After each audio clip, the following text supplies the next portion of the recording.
Maglalagay ako ng 2 box ng Myra E. Mahigpit na ngayon ng aming manager. Para pag nakitang meron sa bag niya, siya mapaghihinalaang kumukuha ng lahat. Ladies, bagong patakaran ito. Simula ngayon, kailangan nang i-check ang inyong mga bag dahil sobrang laking nawawalang pera at produkto ng nakaraang buwan. Yes sir, okay po. Pa-check na ako ng bag mo.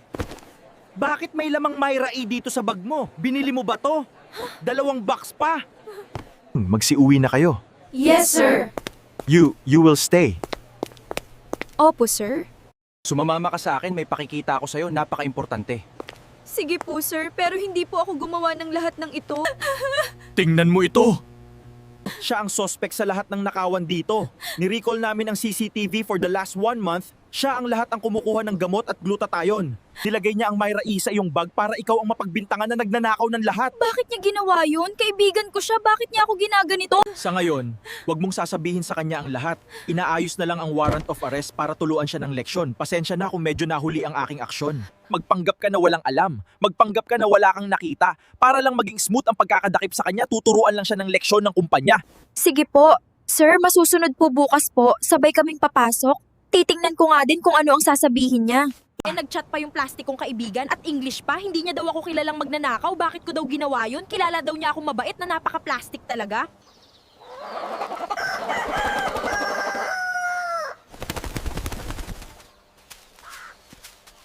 Kamusta tulog mo? Nakatulog ka ba ng maayos? Yan ang sabi ko sa'yo. Ang pagnanakaw ay walang magandang bagay na maidudulot. Hindi nga ako nakatulog ng maayos. Hindi ko talaga alam kung ano mangyayari mamaya. Baka mamaya, ay nako, bahala na. Good morning, Chief. Kamusta po kayo? Paparating na rin yung suspect. Hintay lang po tayo ng konti. Sir, nakahanda na po ba yung warrant natin? Okay naman siguro yung mga ebidensya ko, no? Tapos sa ginawa niyang paninira sa katrabaho niya.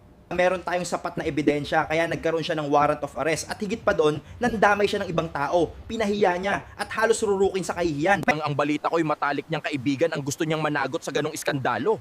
Hindi na siya naawa sa matalik niyang kaibigan. Kawawa naman. Good morning. Pwede ba tayo mag-usap sa opisina? Oo naman, grabe yung pagnanakaw ang ginawa ng aking kaibigan. Hindi ka tanggap-tanggap. Dinarakip ka namin sa iyong pagnanakaw at paninirang puri sa iyong kaibigan.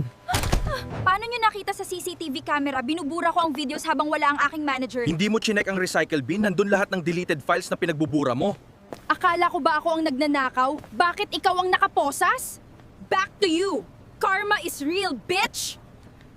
Sir, pakawalan nyo na ako, promise. Di ko sasabihin. Ano bang gusto nyo? Sabihin nyo lang. Lahat gagawin ko para sa inyong dalawa. Tingnan nyo ako sa aking mata. Hindi ba kayo nagagandahan sa akin? Gaya ng sabi ko, pakawalan nyo ako. Lahat gagawin ko. Ano yung ginagawa mo? Isa na namang paglabag sa batas? Gagamitin mo ang iyong kagandahan para sulsulan kami? Hindi kami ganyang pulis, Iha. Iha, manahimik ka na lang dyan. Huwag kang magsalita o makipag-usap dahil wala kang mapapala sa amin. Sundin mo ang sinasabi ko. Malapit na tayo sa presinto. Doon ka na lang magpaliwanag. Halatang halata ang galawan mo. Tila ba bihasa ka gumawa ng kasalanan. Dapat ka lang parusahan.